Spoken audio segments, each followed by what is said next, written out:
nosso vídeo de hoje a gente vai tratar sobre os requisitos para outorga de escritura pública de compra e venda. A escritura pública de compra e venda é, em alguns casos, o ato necessário para que você faça a transferência de propriedade entre o comprador e o vendedor no que diz respeito a um bem imóvel. A escritura pública de compra e venda é meio obrigatório de transferência de propriedade sobre bens imóveis quando o valor destes sobeja 30 vezes o salário mínimo vigente. Esse requisito está no artigo 108 do Código Civil. Tranquilo?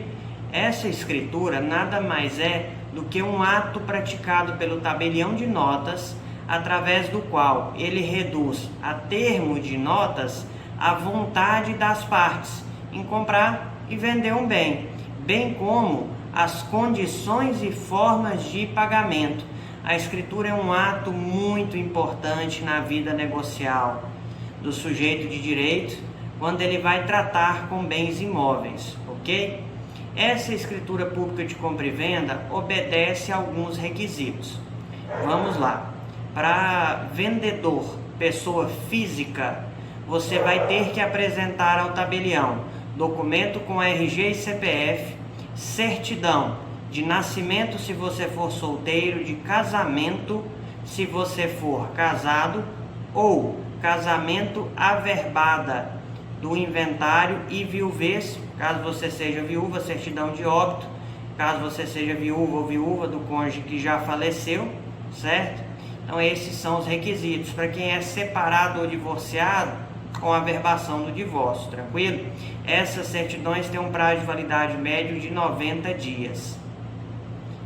Comprovado a sua qualificação civil pelo documento com RG e CPF, o seu estado civil pela certidão obtida no cartório de registro de pessoas naturais, você apresentará um comprovante de endereço, seu endereço residencial ou negocial.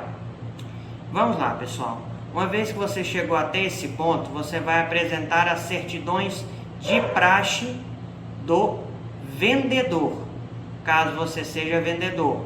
Caso você seja comprador, você vai verificar essas certidões. Essas certidões são a certidão negativa da Receita Federal, certidão negativa da Receita Estadual e, caso seja imóvel rural, a certidão negativa de ITR, certidão negativa de CCIR, vai ser apresentado também a CNDT, que é a certidão negativa de débitos trabalhistas, que você emite no site do TST. Podem ser apresentadas a certidão negativa de execução civil, certidão negativa de execução fiscal, certidão negativa de execução criminal, tanto da Justiça Comum quanto federal.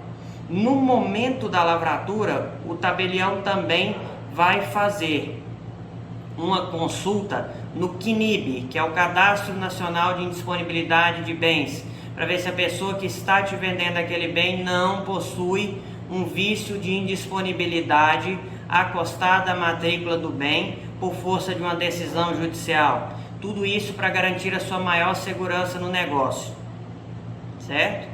Da outra parte, vão ser apresentados também, certo? Ou seja, da parte compradora, documento que comprova o estado civil, seja certidão de casamento, certidão de nascimento, certidão de óbito, documento que comprove a sua qualificação, ou seja, documento pessoal com RG e CPF, e comprovante de endereço, em alguns casos, documentação também referente ao cônjuge.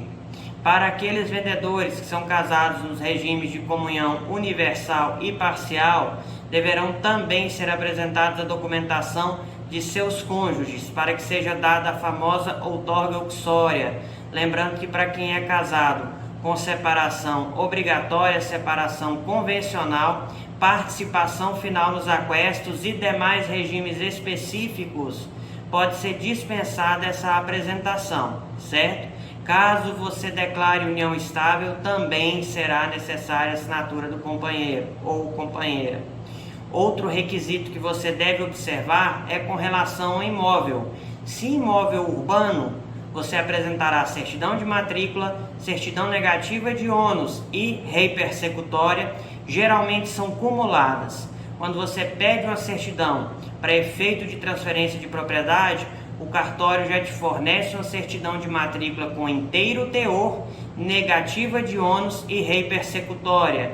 O que significa isso? A negativa de ônus significa que o imóvel não está penhorado, hipotecado, não foi dado em garantia a um terceiro. E a negativa rei persecutória significa que esse imóvel não é objeto de uso capião, de uma ação reivindicatória, possessória ou discriminatória, certo?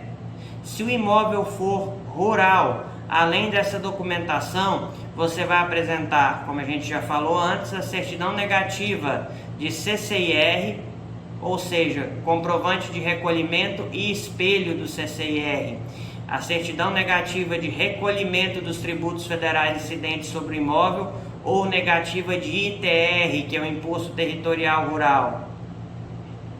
Para imóveis urbanos, em alguns locais é dispensado, mas eu sempre te recomendo que faça apresentar certidão negativa da Fazenda Municipal, comprovando que o IPTU está em dia.